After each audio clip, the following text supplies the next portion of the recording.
Pwede na siya. So, ayan. Magluluto tayo ng ulam ngayong hapunan. Ayan.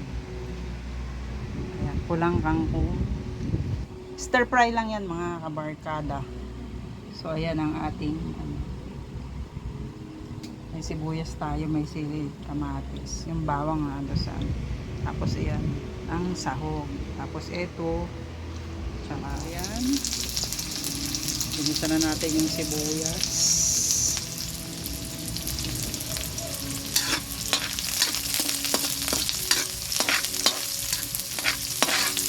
Ayan.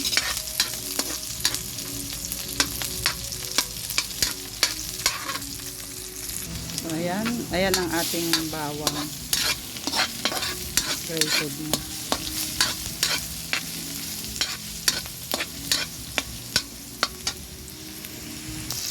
Ilagay na natin yung sili.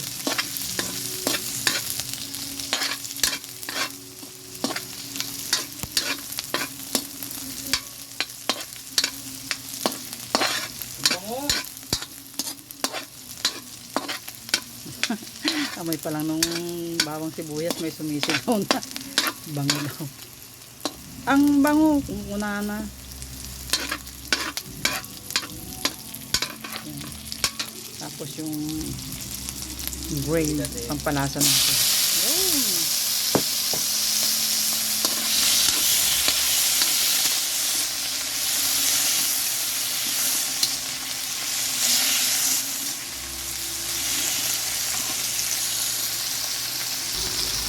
So, yan.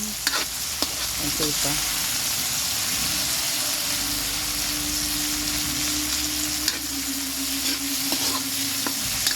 Lagyan mo na. Okay na.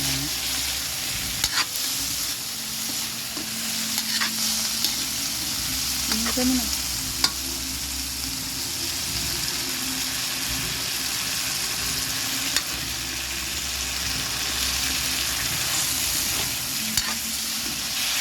Tuyo na.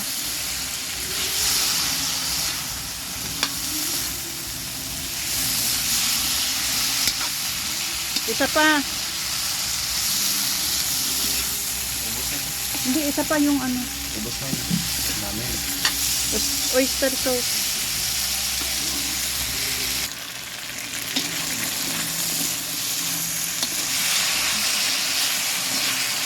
Akin na yung ano.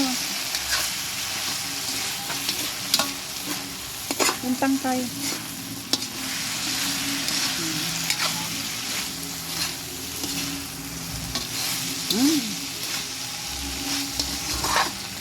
Mamaya, hawakan mo po.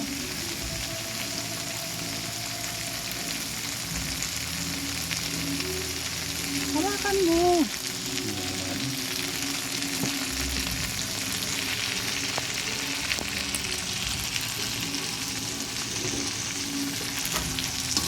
Ang ganda pala pagka yung oyster.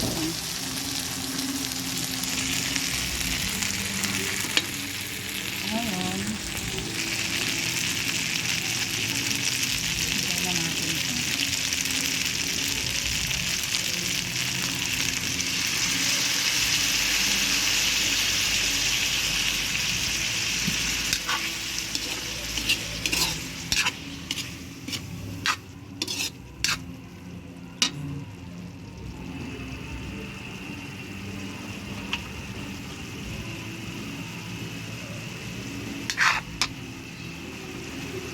Lagay na natin ito.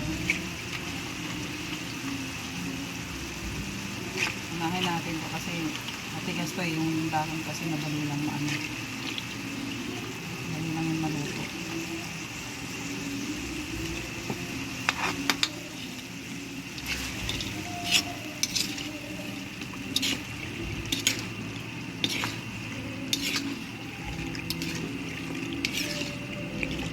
Susunod na gawa ako ng ano, yung tofu sisig. Ganun lang pala ito.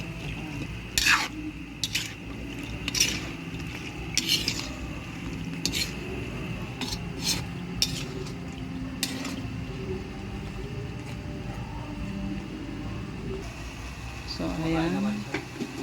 Pag gutom, pero pag may pagpipila, pag may namin siyang ano, masarap-sarap. Hindi niya, dead mind niya lang yung kapod na yun. Pakuluin lang natin. 5 minutes. Saka natin lalagay yung dahon. Pagpapagalitan mo. Pang isang barangay yung ulam natin.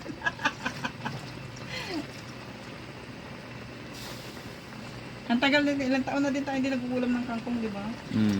Mula nung nagkanda ano yun dyan. Siguro may almost 3 years na rin.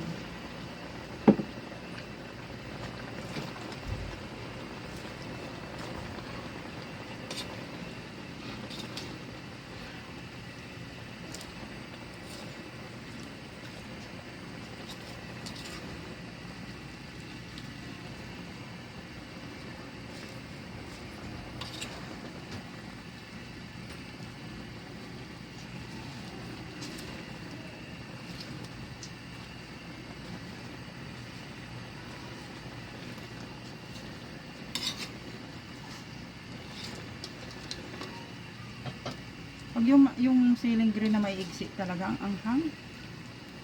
Maanghang din.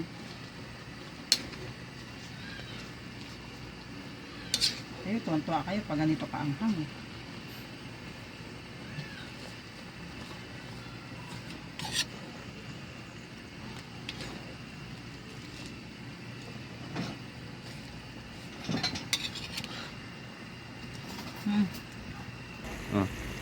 Ayan guys. Ayan. Naluluto na. Luto na actually. Nakukuluan pa lang natin. So ayan. Hindi rin nasunod yung stir fry. Kasi may nagre-reklamo ng sabaw. Alam nyo na. Ayan. So, ayan.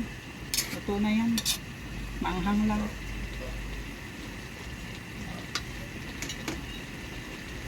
Marami daw silang gutom. Ito na everyone, kakain na kami.